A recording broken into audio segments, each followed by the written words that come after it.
Welcome to city news. నేను మీ గడ్డమనిల్. ముందుగా headlines. ప్రజావాణిలో అందిన దరఖాస్తులను అధికారులు సమన్వయంతో పరిష్కరించాలి. ప్రజావాణి కార్యక్రమంలో మంచిర్యాల జిల్లా కలెక్టర్ కుమార్ దీపక్.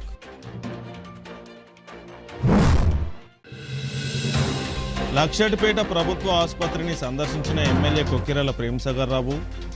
ఆసుపత్రిలో అందిస్తున్న సేవలపై వైద్య శాఖ అధికారులచే ఎమ్మెల్యే సమీక్ష సమావేశం. ప్రైవేటు పాఠశాలలో ఫీజుల నియంత్రణ కమిటీ వేయాలని డిమాండ్ చేస్తూ టీఆర్ఎస్వి ఆధ్వర్యంలో విద్యాశాఖ అధికారికి వినతి పత్రం. పాల్గొన్న బీఆర్ఎస్వి జిల్లా శాఖ నాయకులు. ప్రజావాణి కార్యక్రమంలో అందిన దరఖాస్తులను త్వరగా పరిష్కరించే విధంగా అధికారులు సమన్వయంతో కృషి చేయాలని మంచిర్యాల జిల్లా కలెక్టర్ కుమార్ దీపక్ అన్నారు. సోమవారం జిల్లాలోని నస్పూర్లో గల సమీకృత జిల్లా కార్యాలయాల భవన సమావేశ మందిరంలో జిల్లా అదనపు కలెక్టర్లు వి రాములు, జిల్లా రెవెన్యూ అధికారి Motiram, training deputy collector Vilayat అలీతో కలిసి అర్జీదారుల నుండి దరఖాస్తులను స్వీకరించారు. చెన్నూరు పట్టణానికి చెందిన లింగకృష్ణ తాను టైల్స్, మార్బుల్ వ్యాపారం నిర్వహిస్తున్నారని, అన్లోడింగ్ సమయంలో హమాలీలు అధిక కూలీల డిమాండ్ చేస్తూ ఇబ్బందులకు గురి చేస్తున్నారని, ఈ విషయమై తగు చర్యలు తీసుకోవాలని కోరుతూ అర్జీ సమర్పించారు. మంచిర్యాల పట్టణానికి చెందిన దోమల చంద్రశేఖర్ తన కూతురు మందమర్లోని మహాత్మా జ్యోతిరావు పులే పాఠశాలలో 6వ తరగతి పూర్తి చేసిందని, మంచిర్యాల పట్టణంలోని వసతి గృహానికి బదిలీ చేయాలని కోరుతూ దరఖాస్తును అందజేశారు. బెల్లంపల్లి పట్టణానికి చెందిన మాగంటి సౌభాగ్యవతి తాను భూభారతి పోర్టల్లో పాస్ పుస్తక వివరాలు సవరణ కోసం దరఖాస్తు చేసుకున్నానని, పరిశీలించి పరిష్కరించాలని కోరుతూ అర్జీ సమర్పించారు. జన్నారం మండలం రేండ్లగూడ గ్రామానికి చెందిన సముద్రాల శంకర్ తన గ్రామంలోని చెరువులపై జరిగిన ఆక్రమణలను తొలగించి చెరువులను పునరుద్ధరించాలని, రక్షణ చర్యలు చేపట్టాలని కోరుతూ దరఖాస్తును అందజేశారు. ఈ కార్యక్రమంలో సంబంధిత జిల్లా అధికారులు తదితరులు పాల్గొన్నారు. ప్రజలకు మెరుగైన వైద్య సేవలు, మౌలిక సదుపాయాల కల్పనే ప్రభుత్వ ప్రధాన లక్ష్యమని మంచిర్యాల ఎమ్మెల్యే కొక్కిరాల ప్రేమ్సాగర్ రావు అన్నారు. సోమవారం లక్షటిపేట పట్టణంలోని ప్రభుత్వ ఆసుపత్రిని ఆయన సందర్శించి అక్కడ అందుతున్న వైద్య సేవలపై క్షేత్రస్థాయిలో సమీక్షించారు. ఈ సందర్భంగా ఆసుపత్రిలో చికిత్స పొందుతున్న రోగులను పలకరించి వారి ఆరోగ్య పరిస్థితుల గురించి అడిగి తెలుసుకున్నారు. అనంతరం వైద్యులు, సిబ్బందితో సమావేశమైన ఎమ్మెల్యే ఆసుపత్రిలో పరిశుభ్రత విషయంలో కఠినంగా ఉండాలని సూచించారు. ఆసుపత్రి పవిత్రతను కాపాడేందుకు అధికారులు, ప్రజా ప్రతినిధులతో సహా ఎవరైనా సరే లోపలికి ప్రవేశించేటప్పుడు తప్పనిసరిగా చెప్పులను బయటనే విడిచి రావాలని ఆదేశించారు. రోడ్డు విస్తరణపై వెనక్కి తగ్గేది లేదని ఆయన తెలిపారు. అనంతరం పట్టణంలో కొనసాగుతున్న రోడ్డు విస్తరణ పనులపై ఎమ్మెల్యే స్పందిస్తూ ఈ పనులు పట్టణాభివృద్ధికి అత్యంత కీలకమని తెలిపారు. కొందరు అడ్డంకులు సృష్టించిన ఎట్టి పరిస్థితుల్లోనూ ఈ అభివృద్ధి పనులను ఆపే ప్రసక్తే లేదని, పనులు నిరంతరంగా కొనసాగుతాయని స్పష్టం చేశారు. ఈ కార్యక్రమంలో municipal chairman Dunta Anjali Narsaiah, commissioner Vijay Kumar, tahsildar Dileep, municipal vice chairman Mothkur Rajeshwari Venkataswamy Goud, market committee chairman Premchand, vice chairman Arif, municipal కౌన్సిలర్లు, ప్రజా ప్రతినిధులు, నాయకులు, కార్యకర్తలు పాల్గొన్నారు.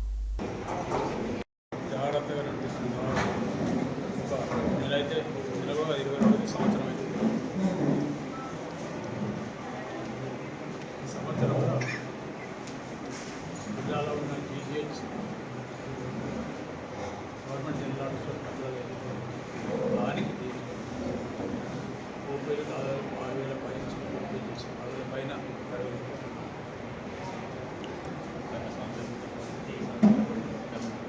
మొత్తం 30,000 ఉన్నది. 65,000 అయింది. 11 అంటే 65,000 మార్చి వరకు. ఏప్రిల్ మే ఇంకొక 10,000 అంటే 75,000 11,000 ఇంతకుముందు సంవత్సరం 30,000 ఇది కాకుండా వెనక 75,000 పేషెంట్ ఒప్పించారు. 75,000 పేషెంట్ నాకు సంవత్సరాల గవర్నమెంట్ జనరల్ హాస్పిటల్తో సమానంగా లేకపోతే ఒక 4,000 ఎక్కువ. అంటే దీన్ని బట్టి హాస్పిటల్ ఉన్న వైద్యులు కానివ్వండి, వాళ్ళకి సపోర్ట్ స్టాఫ్ కానివ్వండి, ఎంత శుద్ధి చేస్తున్నారు. దానికి వేరే ఏ ఉదాహరణ అవసరం. పేషెంట్ ఎప్పుడైనా పెరిగింది అంటే హాస్పిటల్ వసతులు పెరిగింది. హాస్పిటల్ వసతులు పెరిగిన తర్వాత వాళ్ళ లక్షణాలను వైద్యులు జాగ్రత్తగా వైద్యం చేయించారు కాబట్టి వచ్చిన ఇంకో వచ్చి ప్రతి ఒక్కరికి కూడా చెప్పేసి 75,000 సంవత్సరం 75,000 రూపీ 30 పెడతారు హాస్పిటల్లో బాగా హై రికార్డ్ వీళ్ళకన్నా 50-100 చేసి 5 సంవత్సరాలు ఆడ సగం చెరువు 100 పడకలు పెట్టిన అది కూడా ఉండదు సగం. కాబట్టి తప్పకుండా దీనికి సంబంధించిన ఇన్ఛార్జ్ సూపరింటెండెంట్ శ్రీనివాస్ గారిని కానీ వారి ఇతర డాక్టర్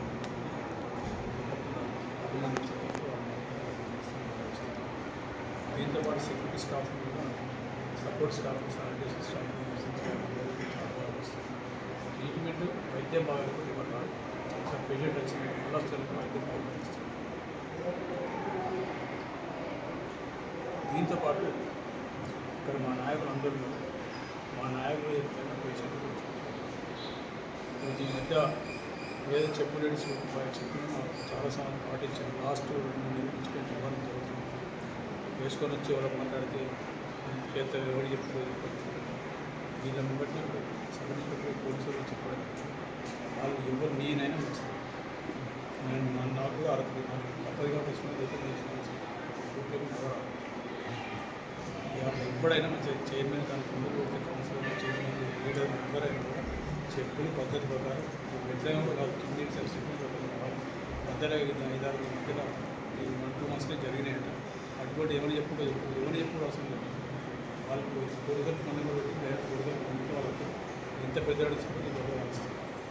రెండవది ఇది కాకుండా కొంతమంది మహిళల మొగలు ఊళ్ళకు వీళ్ళంతా మంచిది ఇల్లు ఉన్నాయి కదా ఇందులో ఊళ్ళకి వెళ్ళాలి ఇందులో మంచిగా ప్రకటన చేస్తారు. వాళ్ళకు కూడా పేషెంట్ కూడా చెప్తాను ఎవరైతే పేషెంట్ వస్తారో వాళ్ళకు కూడా స్ట్రిక్ట్ వాళ్ళకి చెప్పేసి ఆ పేషెంట్ ఎవరైనా కానీ 2 రకాల మనుషులు 2 చేస్తాం.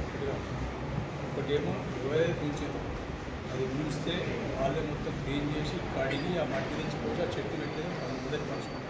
రెండోది సంవత్సరం దాకా వాళ్ళకి హాస్పిటల్ వాళ్ళు ఎంత గొప్పలైనా హాస్పిటల్ ఏంటి మీరు కూడా ఎస్ఓలు కూడా చెప్తాను దీన్ని సహకరించాను. రాష్ట్రమే మోడల్ తీసుకున్న హాస్పిటల్ ఇక నాకు మళ్ళీ హాస్పిటల్ కడదాము హాస్పిటల్ చేస్తామని ఆలోచన కూడా మానుకోవాల్సి వస్తుంది. మొదటి మాట్లాడిన పేరు అయితే రెండో చేయడం ఇది చేయడం కూడా అవసరం. 30 పడకల హాస్పిటల్ని కంట్రోల్ చేయలేకపోతే 700 పడకల హాస్పిటల్ చేయలేము. కాబట్టి ఈ విషయంలో కర్కశం ఉంటే ఎవరైనా ఈ మాత్రం అంతా కూడా చిన్న పిక్కన్ స్పాండర్ కావచ్చు మెడిసిన్ పిక్కన్ స్పాండర్ కావచ్చు ఎక్కడ గాయమైన ఏదైనా కూడా అది ఎంత పెద్దవాడైనా కూడా చెప్తారు. మీరు అవసరం ఉంటే డబ్బులు ఉన్నాయి ఆ సీసీ కెమెరాలు పెట్టి ఎవరైనా మాట్లాడి రిపోర్ట్ చేసి ఇక్కడే CC camera CC camera record చేసి ఇక్కడ చేస్తాం బయటకు కూడా వస్తాం. బయట మొత్తం ప్రజలు పెడతారు. ఈ పరిస్థితి ప్రజలు ఈ లీడర్లు వచ్చి లేకపోతే పలానా వచ్చి బెదిరిస్తారు చేస్తానని పెడితే వాళ్ళు ప్రజలే చూసుకుంటారు.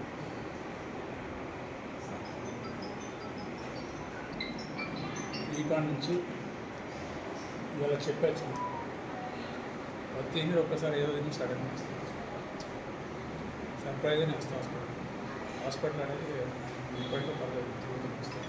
ప్రతి నెల సర్ప్రైజ్ చెప్పకుండా వస్తుంది హాస్పిటల్ ఎటువంటి ఏ జర్నీ స్పెండ్ చేసింది.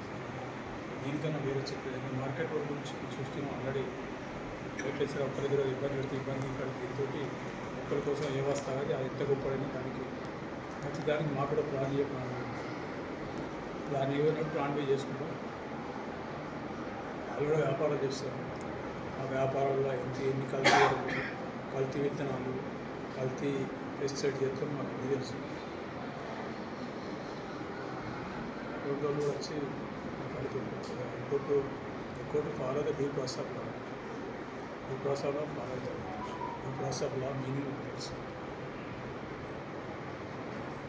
ఈ పని మాత్రం మంచిర్యాల జిల్లాలో ప్రైవేటు పాఠశాలల్లో ఫీజుల నియంత్రణ చేయాలని డిమాండ్ చేస్తూ బీఆర్ఎస్వి ఆధ్వర్యంలో జిల్లా వైద్య శాఖ అధికారికి వినతి పత్రం అందజేయడం జరిగింది. ఈ సందర్భంగా బీఆర్ఎస్వి జిల్లా అధ్యక్షుడు బడికల శ్రావణ్ మాట్లాడుతూ ప్రైవేటు పాఠశాలల యాజమాన్యాలు విద్యార్థుల వద్ద అధిక ఫీజులు వసూలు చేస్తూ నిరుపేద తల్లిదండ్రులను ఇబ్బందులకు గురిచేస్తున్నారని, వివిధ పాఠశాలల్లో వివిధ రకాలుగా ఫీజుల నియంత్రణలు లేకుండా వసూలు చేస్తున్నారని, జిల్లా విద్యాధికారి పాఠశాలల ఫీజు వసూలుకు నియంత్రణ కమిటీని వేసి యాజమాన్యాల అక్రమాలను అరికట్టాలని డిమాండ్ చేస్తూ విద్యాధికారికి వినతి పత్రం అందజేయడం జరిగిందని తెలిపారు. రాష్ట్రంలో టీఆర్ఎస్వి ఆధ్వర్యంలో ఈరోజు అన్ని జిల్లా విద్యాశాఖ అధికారులకు ప్రైవేటు పాఠశాల ఫీజులు నియంత్రణకై డిమాండ్ చేస్తూ వినతి పత్రాలు అందజేయడం జరుగుతుందని అన్నారు. ఈ కార్యక్రమంలో టీఆర్ఎస్వి మంచిర్యాల నియోజకవర్గ అధ్యక్షులు దగ్గుల మధుకుమార్, విద్యార్థి సంఘం నాయకులు నార్ల వంశీ, నక్క తిరుపతి, సాజిద్, అరుణ్, మహేష్, కిరణ్ తదితరులు పాల్గొన్నారు.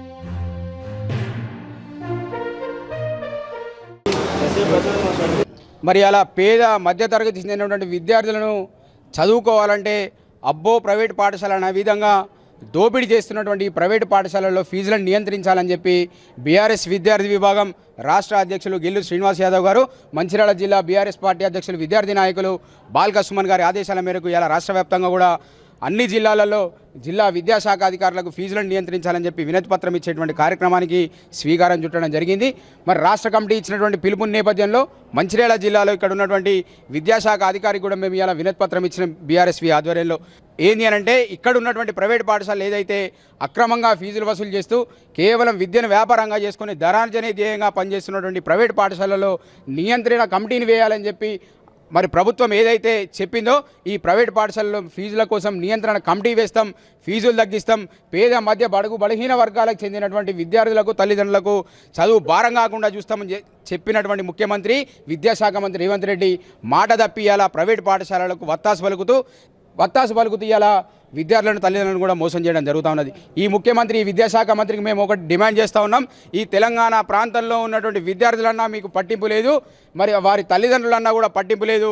వారు రెక్కాడితే కానీ డొక్కాడన్నటువంటి పరిస్థితుల్లో ఉన్నటువంటి పేద విద్యార్థులు ఇలా ప్రభుత్వ పాఠశాలలో చదువుకుందామంటే కనీస వసతులు లేవు, ప్రైవేట్ పాఠశాలలో చదువుకుందామంటే ఇలా అక్కడ ఉన్నటువంటి యాజమాన్యాలు వేలాది రూపాయలు వసూలు చేస్తే ఇలా పేద ప్రజలను నడ్డి విరుస్తున్నారే తప్ప మరి విద్యార్థులకు చదువు అందేటువంటి ఆస్కారం లేదు. కాబట్టి మేము ప్రభుత్వాన్ని డిమాండ్ చేస్తూ ఉన్నాం. బీఆర్ఎస్ విద్యార్థి ఆధ్వర్యంలో ఇక్కడ ఉన్నటువంటి ముఖ్యంగా మంచిర్యాల జిల్లాలో ఉన్నటువంటి ప్రైవేట్ పాఠశాలల్లో అధిక ఫీజులు ఏవైతే ఉన్నాయో వాటిని నియంత్రించాలి. ప్రభుత్వం వెంటనే నియంత్రణ కమిటీ వేసి ఒక్కొక్క విద్యార్థికి మరి వేలాది రూపాయలు 70 నుండి 80 వేల రూపాయలు తీసుకున్నటువంటి ఈ తీరును మేము బీఆర్ఎస్ విద్యార్థి విభాగంగా ఖండిస్తూ ప్రభుత్వం ఇచ్చినటువంటి మాట ప్రకారం నియంత్రణ కమిటీలు వేయాలి. ప్రభుత్వ పాఠశాలలో చదువుకునేటువంటి విద్యార్థుల సమస్యలను పరిష్కరించాలి. వాటిని పరిష్కరించి చదువును దగ్గరగా తీసుకురావాలని చెప్పి కూడా ఈ ప్రభుత్వాన్ని మేము డిమాండ్ చేస్తూ ఉన్నాం. లేని పక్షంలో బీఆర్ఎస్ విద్యార్థి విభాగం ఆధ్వర్యంలో రాబోయే రోజులలో ఉద్యమాన్ని ఉధృతం చేస్తామని చెప్పి కూడా ఈ సందర్భంగా తెలియజేస్తున్నాం. మంచిర్యాల నియోజకవర్గ రైతుల కష్టాలను తీర్చడమే లక్ష్యంగా రైతులు పండించిన ధాన్యాన్ని సురక్షితంగా నిల్వ చేసేందుకు నియోజకవర్గంలో ఆధునిక గోదాముల నిర్మాణానికి చర్యలు చేపడుతున్నట్లు ఎమ్మెల్యే కొక్కిరాల ప్రేమ్సాగర్ రావు వెల్లడించారు. సోమవారం ఆయన లక్షట్పేట మున్సిపాలిటీ శివారులో ధాన్యం గోదాముల నిర్మాణానికి కేటాయించిన స్థలాన్ని స్వయంగా పరిశీలించారు. ఈ సందర్భంగా ఎమ్మెల్యే మాట్లాడుతూ రైతులు తమ పంటను అమ్ముకోవడానికి ఇబ్బందులు పడకూడదనే ఉద్దేశంతో ఈ గోదాములను నిర్మిస్తున్నామని, ఇవి అందుబాటులోకి వస్తే రైతులందరికీ ఎంతో మేలు జరుగుతుందని తెలిపారు. అనంతరం సంబంధిత అధికారులతో ఎమ్మెల్యే సమీక్ష సమావేశం నిర్వహించారు. ఈ సందర్భంగా ఆయన మాట్లాడుతూ నిర్మాణ పనులను ఎక్కడా నాణ్యత తగ్గకుండా నిర్ణీత గడువులోగా పూర్తి చేయాలని ఆదేశించారు. గోదాముల నిర్మాణంలో అన్ని రకాల వసతులు ఉండేలా చూడాలని అధికారులకు సూచించారు. ఈ కార్యక్రమంలో స్థానిక అధికారులు, కౌన్సిలర్లు, సర్పంచులు, ఉప సర్పంచులు, వార్డు సభ్యులు, మాజీ ప్రజా ప్రతినిధులు, పార్టీ నాయకులు మరియు కార్యకర్తలు పెద్ద సంఖ్యలో పాల్గొన్నారు. ఈ నెల 26న జరుపుకునే మొహరం పండుగ కోసం పటిష్టమైన ఏర్పాట్లు చేయాలని, ఆశీర్ఖానాలకు నిధులు విడుదల చేయాలని కోరుతూ మంచిర్యాల జిల్లా అదనపు కలెక్టర్ వి రాములకు ఎంఐఎం పార్టీ ఆధ్వర్యంలో వినతి పత్రం అందజేశారు. ఈ సందర్భంగా ఎంఐఎం పట్టణ అధ్యక్షుడు మహమ్మద్ షాకీర్, పట్టణ ప్రధాన కార్యదర్శి సయ్యద్ ఆఫాన్ మాట్లాడుతూ ఈ నెల 26న అన్ని మతాల వారు పాల్గొని నిర్వహించుకునే మొహరం పండుగ కోసం పట్టణంలో ఆషిర్ఖానాలను ఏర్పాటు చేయాలని, అందుకోసం నిధులను విడుదల చేయాలని కోరుతూ జిల్లా అదనపు కలెక్టర్కు వినతి పత్రం అందజేయడం జరిగిందని తెలిపారు. తెలంగాణ వ్యాప్తంగా అన్ని మతాల వారు కలిసి జరుపుకునే మొహరం పండుగ కోసం ఏర్పాట్లతో పాటు అన్ని వసతి సౌకర్యాలు కల్పించేందుకు చర్యలను తీసుకోవాలని వారు డిమాండ్ చేశారు. ఈ కార్యక్రమంలో ఎంఐఎం పార్టీ నాయకులు మహమ్మద్ సమీర్, సయ్యద్ జుబేర్, మహమ్మద్ అర్బాజ్ తదితరులు పాల్గొన్నారు. यूं इमाम हसन हुसैन का मुहर्रम शुरुआत हो गई है। आज मुहर्रम की चांद की 6 तारीख है। कलेक्टर साहब से मिलने के लिए आए। आशुर खाना के बहुत फंड के लिए हम अपील करने के लिए आए। हैदराबाद में धूम से मनाते हैं इसके लिए। और यहाँ आशिर खाने 13 आशिर खाने हैं। 13 आशिर खाने में सब हर एक मुसलमान, हिंदू, सिख, ईसाई सब मिलजुल के करने की ये ईद है। कलेक्टर साहब को हम रिक्वेस्ट करने के वास्ते आए हैं। इस कलेक्टर साहब को ये हम बोलना चाह रहे हैं कि हमारे को आशिर खाना को डेवलपमेंट के लिए कुछ पैसा गवर्नमेंट की तरफ से कुछ फंड देना, और हर साल भी कम से कम 30-40 हज़ार रुपये हमारे हर आशिर खाने को फंड रिलीज़ करना बोल के सब कलेक्टर साहब से हम बात करें। उन्होंने भी शाम में कलेक्टर साहब से 5 बजे मीटिंग है। आज शाम में 5 बजे सब आशुर खाने वाले मंचाल के जितने भी है, डिस्ट्रिक्ट के जितने भी हैं, मंदामारी, बेलमपल्ली, चेन्नूर के जितने भी डिस्ट्रिक्ट है, डिस्ट्रिक्ट वाले से आज आशुर खाने वाले से कलेक्टर की मीटिंग है। कलेक्टर साहब आज शाम में हम बात करके हमारे को फंड रिलीज़ करना बोल के, कई को बोले तो तेलंगाना की सब मिल के करने की ईद है। ये तेलंगाना के बड़ी ईद में शामिल करना बोल के हम चाहते हैं। और कलेक्टर साहब से हम रिक्वेस्ट ये कर रहे कि हैदराबाद में हर सिटी में हर एक को, हर आशिर खाने को फंड आ रहा, कम से कम 30 से 40 हज़ार रुपये आ रहा। हमारे मंचाल में भी हम सैंक्शन करना बोल के हम रिक्वेस्ट करेंगे इंशाअल्लाह ताला। और शहादत का दिन जो है ना, जुम्मे के दिन 26 तारीख के दिन शहादत है। हर एक को मैं रिक्वेस्ट कर रहा हूँ, हर एक को मैं अदबन गुजारिश कर रहा हूँ, इस 26 तारीख के दिन आप लोग सब इसमें आके आपका जो भी मन्नतें मुरादें हैं पूरी कर लेना। अस्सलाम वालेकुम रहमतुल्लाहि व बरकातहू। ఈరోజు ఎంఐఎం పార్టీ అధ్యక్షులు అసదుద్దీన్ ఓవైసీ గారి ఆదేశాల మేరకు మంచిర్యాల పట్టణ అధ్యక్షులు మొహమ్మద్ షాకీర్ అహ్మద్ గారి ఆధ్వర్యంలో మంచిర్యాల డిస్ట్రిక్ట్ అడిషనల్ కలెక్టర్ గారికి ఒక మెమోరాండం ఇవ్వడం జరిగింది. ఈ మెమోరాండంలో మేము ఏదైతే ఈ నెల 26 తారీఖుకి మొహరం పండుగ ఉందో దాని అరేంజ్మెంట్స్ కోసం మేము మెమోరాండం ఇవ్వడం జరిగింది. మొత్తం మంచిర్యాలలో 13 ఆషుర్ ఖానాలు ఉన్నాయి. అక్కడ హిందూ, ముస్లిం, సిక్, ఇసాయి అన్ని మతాల వారు అక్కడ విచ్చేసి వాళ్ళ మొక్కులు తీసుకుంటారు. ఇది మొహరం పండుగ తెలంగాణ యొక్క గంగా జమున తహజీబ్కి ఒక ప్రతిరూపం. అందువల్ల ఎలాగైతే హైదరాబాద్లో మొహరం పండుగకి ప్రత్యేకమైన ఫండ్ ఇస్తారో అదేవిధంగా మంచిర్యాల డిస్టిక్లో ఉన్నటువంటి అన్ని ఆషుర్ ఖానాలకు కూడా ఫండ్ ఇవ్వాలని మేము అడిషనల్ కలెక్టర్ గారిని కోరడం జరిగినది. ఎందుకంటే ఇక్కడ అన్ని మతాల వాళ్ళు వచ్చి వాళ్ళ యొక్క ప్రత్యేక ప్రార్థనలు చేసి మొక్కులు తీర్చుకుంటారు. కావున దీనిపైన ప్రభుత్వం కూడా ప్రత్యేకమైన దృష్టి పెట్టి మొహరంని తెలంగాణ పండుగలాగా చేయాలని మేము గవర్నమెంట్ ద్వారా కోరుతున్నాం. Thank you. ఇటీవల సింగరేణిలో బొగ్గు మాయమైపోతుందని, భారీ స్థాయిలో చోరీలు, స్కామ్లు జరుగుతున్నాయని వస్తున్న ఆరోపణలను మందమరి ఏరియా జీఎం ఎన్ రాధాకృష్ణ తీవ్రంగా ఖండించారు. మందమరి జీఎం కార్యాలయంలో ఏర్పాటు చేసిన సమావేశంలో ఆయన మాట్లాడారు. సింగరేణిలో 85% రైలు మార్గం, 15% లారీల ద్వారా రోడ్డు మార్గాన బొగ్గు రవాణా జరుగుతుందని తెలిపారు. బొగ్గు రవాణా సమయంలో పటిష్టమైన భద్రతా వ్యవస్థ, అధునాతన టెక్నాలజీని వాడుతున్నట్లు ప్రజెంటేషన్ రూపంలో వెల్లడించారు. ఒక గనిలో బొగ్గు ఉత్పత్తి అయిన సమయం నుండి లారీల ద్వారా వినియోగదారుడికి బొగ్గు చేరే వరకు సాఫ్ ఆధారిత వ్యవస్థను వినియోగిస్తున్నట్లు పేర్కొన్నారు. సిహెచ్పి ద్వారా బొగ్గు రవాణా జరిగే సమయంలో వాహనం యొక్క బరువు నెంబర్, వినియోగదారుడి వివరాలు సాఫ్ వ్యవస్థలో నమోదవుతాయని తెలిపారు. ప్రతి వాహనానికి ట్యాగ్ ఏర్పాటు చేయడంతో పాటు పటిష్టమైన భద్రతా వ్యవస్థలో బొగ్గు రవాణా జరుగుతుందని, కాబట్టి ఎట్టి పరిస్థితుల్లో బొగ్గు అపహరణకు గురయ్యే ప్రసక్తే లేదని తెలిపారు.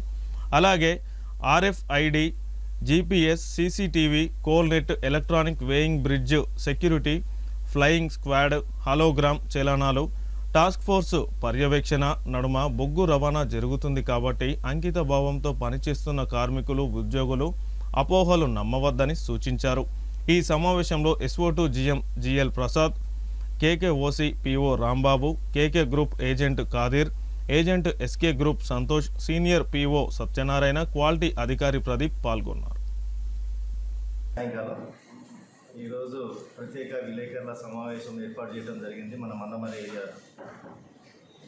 దీనికి వచ్చిన మన SOD GM గారు, మా agents, project officers, quality incharge, IED engineer గారు, మా తోటి విలేకరు సోదరులందరూ కూడా నమస్తే.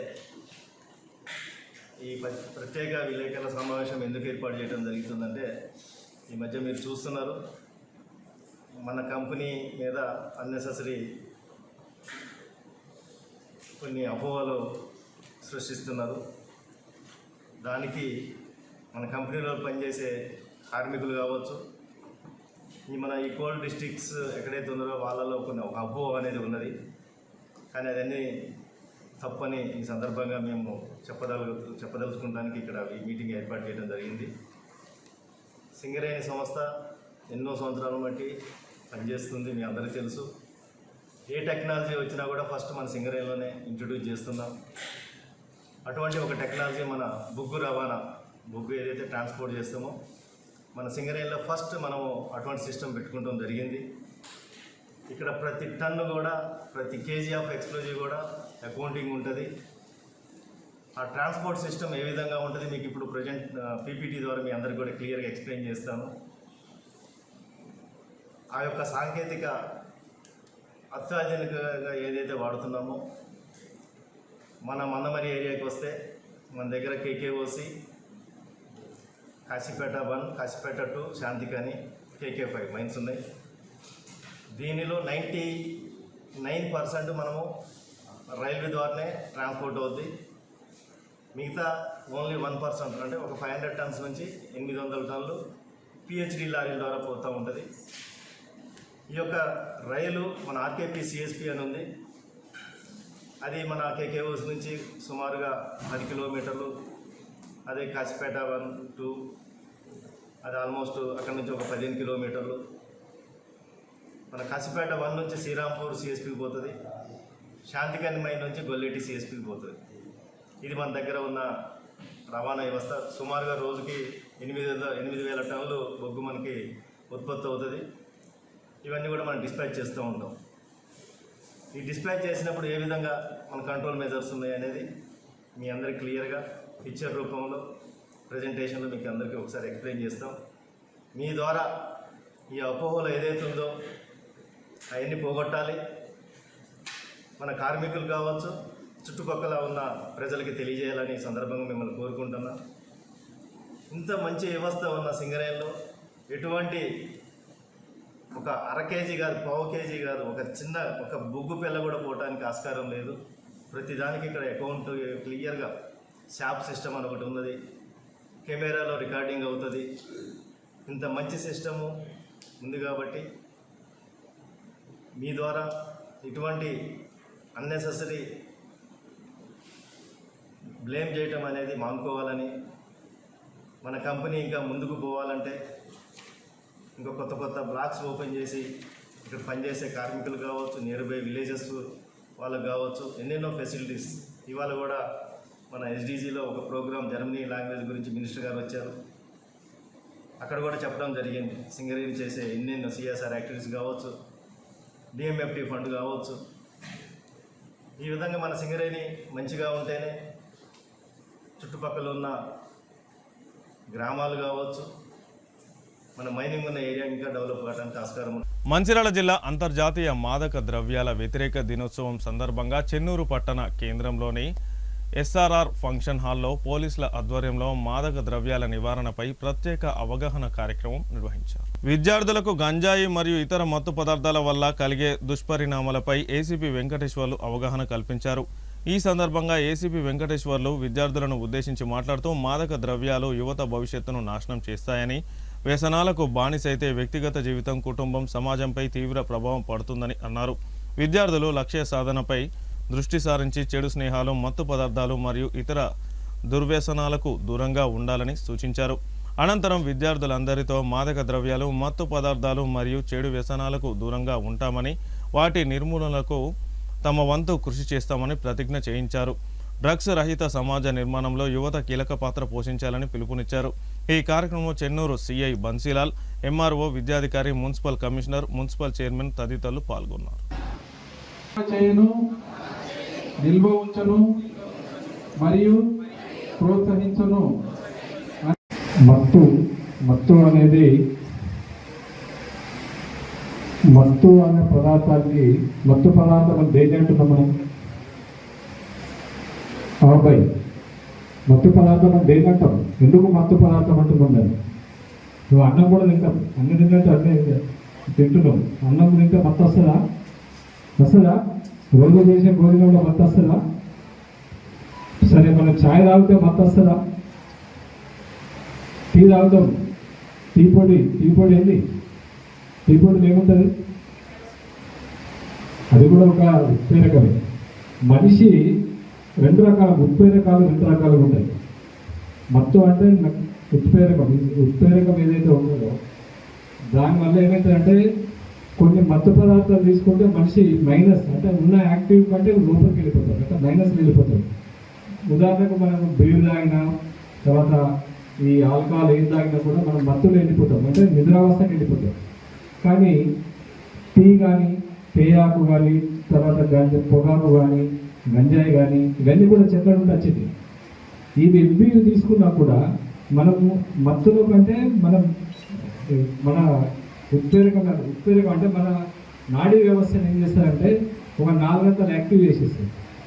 మీరు అందరూ చూసి అపరిచితుడు సినిమా చూసినా అట్లా ఆ మత్తు పదార్థం 2 రకాలు. ఒకటి మత్తులో నుంచి మనని నిద్రావస్థను తీసుకుపోతుంది, ఒకటి మనని ఉత్పరించి ఎక్కడికో తీసుకెళ్తారు. మన నాడీ వ్యవస్థ ఒక 4 గంటలు పనిచేసి ఎక్కువగా మనం ఉత్తేజితులు అవుతూ ఉంటాం. ఈ 2 రకాలుగా మత్తు పదార్థాలను మనం చేయడం జరిగింది. దీనిలో మత్తుకు మీరు మత్తు గురించి మీరు ఎందుకు చెప్తారు సార్ ఇంతగానం అంటే, మత్తుకు క్రైమ్కు చాలా అవినాభావ సంబంధం ఉంటుంది. చాలా అవినాభావ సంబంధం. మత్తు 100% మత్తు చేసే క్రైమ్స్ అన్నీ కూడా ఇంట్లో ఏమైందో భర్త భార్యను కొట్టినా కూడా ఒక మత్తు పదార్థంతో తాగే కొడతాడు.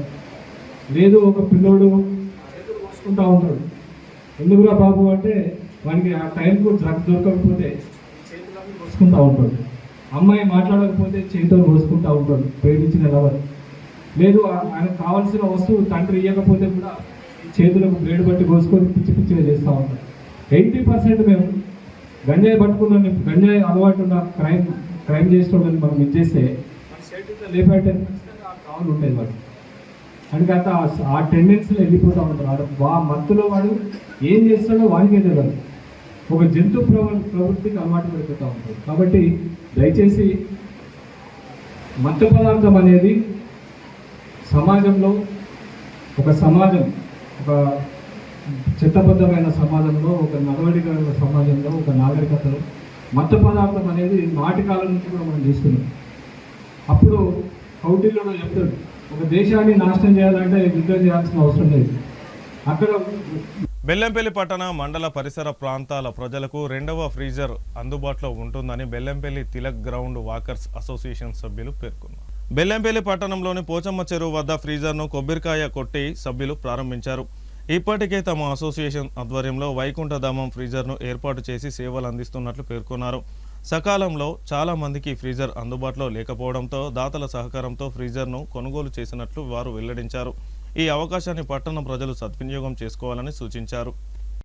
Tilak walkers welfare association Bellampalli వారి ఆధ్వర్యంలో ఇప్పటివరకు ఫ్రీజర్ మరియు వైకుంఠరథం సేవలు ఎవరి కుటుంబంలోనైనా మరణించినప్పుడు వారి పార్థివ దేహానికి అవసరమైనటువంటి ఫ్రీజర్ మరియు వైకుంఠరథం యొక్క సేవలు బెల్లంపల్లి మరియు చుట్టుపక్కల మండల ప్రాంతాలలో నిరంతరాయంగా మా సేవలను అందించడం జరుగుతుంది.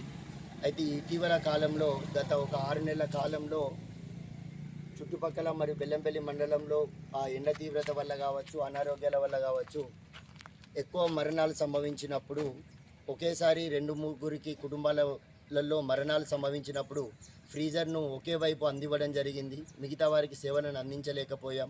వారు చాలా పడ్డ ఇబ్బందులను గమనించి మా తిలక్ అసోసియేషన్ సభ్యులు గైని మల్లేశన్న గారు వారి పూర్తి సహకారంతో ఈరోజు తిలక్ అసోసియేషన్కి మరొక ఫ్రీజర్ను వారు బహుమతిగా మాకు అందివ్వడం జరిగింది. ఈ సందర్భంగా తిలక్ అసోసియేషన్ తరఫున వారికి ప్రత్యేకమైనటువంటి ధన్యవాదాలు తెలియజేస్తూ ఇక నుండి మరొక ఫ్రీజర్ ద్వారా కూడా ఎవరికి ఇక లేదు అనకుండా ప్రతి ఒక్కరికి మా యొక్క సేవలు మరింత ఉధృతం చేసి ఈ సేవలను అందించడానికి చక్కటి నిర్ణయం తీసుకున్న గైన్ మల్లేశన్న గారికి మరియు మా అసోసియేషన్ సభ్యులందరికీ కూడా ఈ మందమరి పట్టణంలో బెతెస్తా వర్షిప్ సెంటర్లో నిఖితా ఫౌండేషన్ ద్వారా బ్లడ్ డొనేషన్ క్యాంపు ఏర్పాటు చేయడం జరిగింది. ఈ కార్యక్రమం బెతెస్తా వర్షిప్ సెంటర్ మందమరిలో ఏర్పాటు చేసి రక్తదానం చేయడం ద్వారా అనేక మంది ప్రాణాలు కాపాడవచ్చునని యువతను ప్రోత్సహించి రక్తదాన కార్యక్రమంలో మన దైవజనులు జైపాల్ రెడ్డి, అమూల్య రెడ్డి, దిలీప్ రెడ్డి రక్తాన్నిచ్చి ఈ క్యాంపును ప్రారంభించడం జరిగింది. ఈ క్యాంపులో 42 మంది యువకులు బ్లడ్ డొనేట్ చేయడం జరిగిందని తెలిపారు. ఈ కార్యక్రమంలో పాస్టర్ జైపాల్ రెడ్డి వారి కుటుంబ సభ్యులతో పాటు రెడ్ క్రాస్ సొసైటీ టీం సభ్యుల ఆధ్వర్యంలో నిర్వహించారు. బ్లడ్ డొనేట్ చేసిన ప్రతి ఒక్కరికి సర్టిఫికేట్స్ అందజేయడం జరిగింది. ఈ కార్యక్రమంలో రక్తదాతలు తదితరులు పాల్గొన్నారు. ప్రైజ్ దలాగండి. మరి ప్రస్తుతం బెతెస్తా వర్షిప్ సెంటర్లో నిఖితా ఫౌండేషన్ ద్వారా ఒక మంచి కార్యక్రమాన్ని మరి ఏర్పాటు చేయదలుచుకున్నాం. దేవుని కృపను బట్టి, ఆయన దయను బట్టి మరి మేము ఈ రక్తదానం యొక్క క్యాంపును ఏర్పాటు చేయడం జరిగింది. మరి చర్చి మెంబర్స్కి మేము అనౌన్స్ చేసినప్పుడు ఇంచుమించుగా 55 మంది స్వచ్ఛందంగా బ్లడ్ డొనేషన్ చేయడానికి వచ్చినారు. ఈరోజు ప్రాముఖ్యత ఏంటంటే ఫాదర్స్ డే సందర్భంగా మరి మంచి కార్యక్రమాన్ని ఏర్పాటు చేయాలని మరి మేము ఆలోచించి మరి మేము సంఘానికి తెలియపరిచినప్పుడు మరి స్వచ్ఛందంగా ముందుకొచ్చారు. మరి అప్పుడు మేము రెడ్ క్రాస్ సొసైటీని సంప్రదించి మరి ఈ విధమైన కార్యక్రమాలు మేము చేయదలుచుకున్నామన్నప్పుడు వాళ్ళు కూడా సహకరించారు. మరి ఇంత మంచి కార్యక్రమం ఇక్కడ జరిగింది. ఎందుకంటే మనం ఇచ్చే రక్తము మరి అనేక మంది ప్రాణాలు కాపాడుద్ది కనుక మరి క్రిస్టియానిటీ అంటే ఓన్లీ చర్చి, వాక్యము, పాటలు ఇంతవరకే కాకుండా మరి సామాజికమైనటువంటి మరి అనేకమైన కార్యక్రమాలు కూడా ఏర్పాటు చేస్తూ ఉన్నాము. మరి ఈ కొద్ది దినముల క్రితము మరి ఈ యొక్క ఫౌండేషన్ ద్వారా కుటుంబిషిని కార్యక్రమం ఏర్పాటు చేశాము. మరి 40 మందికి చక్కగా 3 నెలలు ట్రైనింగ్ ద్వారా నేర్పించడం జరిగింది. వాళ్ళు చక్కగా శిక్షణ పొంది ఈరోజు మరి ఉపాధి పొందుకున్నారు. అలాగే మరి ఈరోజు ఈ రక్తదానం కూడా మరి ఎంత ప్రాముఖ్యమైనదో సంఘానికి తెలియజేసినప్పుడు వారు కూడా ముందుకొచ్చారు. ఒకరిచ్చే బ్లడ్ 3 ప్రాణాలు కాపాడుతూ ఉంటుంది కనుక తలసేమియా వ్యాధి కావచ్చు, రోడ్డు ప్రమాదాల్లో మరి అవసరత కలిగినటువంటి ప్రతి వారికి కూడా మరి యొక్క రక్తం ఉపయోగపడుతున్న ఉద్దేశంతో మరి సేవా కార్యక్రమాన్ని ఏర్పాటు చేశాము. మరి సేవకులు అంటే చెప్పేవాళ్ళే కానీ చేసేవాళ్ళు కాదంటారు.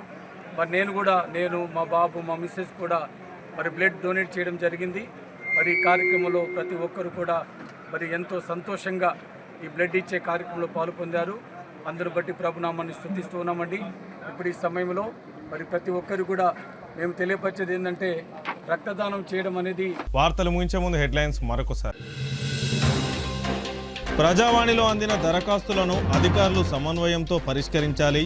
ప్రజావాణి కార్యక్రమంలో మంచిర్యాల జిల్లా కలెక్టర్ కుమార్ దీపక్.